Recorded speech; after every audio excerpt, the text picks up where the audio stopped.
বাৰু মইনাহঁত, তোমালোকলৈ আজি মই বিহুৰ শুভেচ্ছা দিবৰ কাৰণে ভিডিঅ'টো বনালোঁ। সকলোলৈকে মোৰ ফালৰ পৰা ৰঙালী বিহুৰ শুভেচ্ছা দিলোঁ।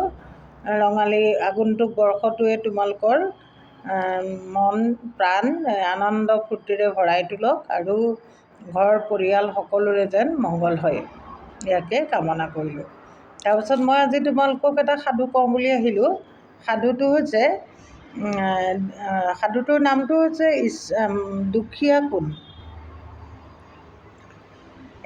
এই কথাটো বুজিবলৈ তোমালোকক মই এটা সাধু ক'ম, সাধুটো শুনিবা দেই ভালদৰে। ঠিক আছে।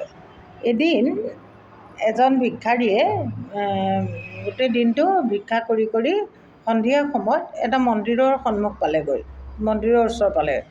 আৰু মন্দিৰত বহুত মানুহ দেখা পায় তেওঁ মানে মন্দিৰটোৰ ওচৰতে ৰ'ল আৰু দুহাত পাতি ভিক্ষা খুজি ৰৈ গ'ল। বহু মানুহ বহু দৰ্শকে মন্দিৰৰ পৰা ওলাল আৰু ভিক্ষা দি যোনে যেনেকৈ পাৰে কিবা এটা দি পেলাই মানুহজনৰ ওচৰৰ পৰা আঁতৰি গ'ল। তাৰপিছত অলপ পাছত তেওঁ দেখিলে এজন গণ্য মান্য বৰ ভদ্ৰ সাজ সজ্জাৰে এজন মানুহ তাৰ পৰা মন্দিৰৰ পৰা ওলাই আহিছে। তাকে দেখা পাই ভিক্ষাৰীজনে তেওঁৰ ওচৰ চাপি গৈ দুখন হাত পাতি ভিক্ষা খুজিলে। তেতিয়া মানুহজনে ক'লে যে তুমি ভিক্ষা কৰিছা যে কিয়? তেতিয়া কৈছে যে নাই, মোৰ একো নাই, খাবলৈ নাই, পিন্ধিবলৈ নাই, মোৰ চলিবলৈ উপায় নাই, গতিকে ভিক্ষা খুজি খাওঁ। তেতিয়া ক'লে যে হয় নেকি, তোমাৰ একোৱেই নাই? ঠিক আছে দিয়া, তোমাক মই বহুত টকা দিম, তুমি কেইটামান বস্তু মোক দিয়া।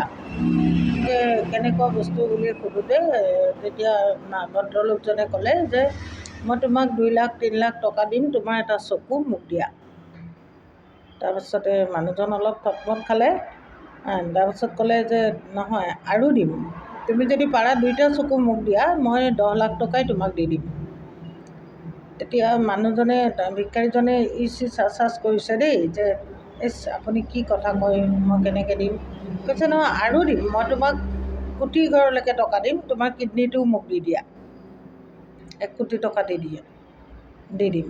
তেতিয়াতো তুমি ধনী হৈ যাবা, 1 কোটি টকা পাবা আৰু তুমি ধনী মানুহ হৈ যাবা, গতিকে তোমাৰ বস্তুকেইটা মোক দি দিয়া। তেতিয়া ভিক্ষাৰীজনে একদম খং উঠি আহিলে যে কি কথা কয় আপুনি, কিয় মই এয়া দিম?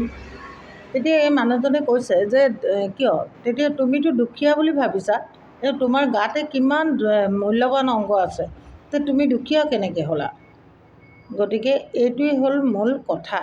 সাধুটোৰ মূল কথা এইটোৱেই যে আমি ঈশ্বৰে দিয়া যিখিনি বস্তু, আমাৰ বহু কোটি টকীয়া সম্পদ আমাৰ শৰীৰত আছে আৰু এই সম্পদবিলাক আমি কামত লগাই খাব পৰাটোৱেই হৈছে ধনী মানুহৰ পৰিচয়।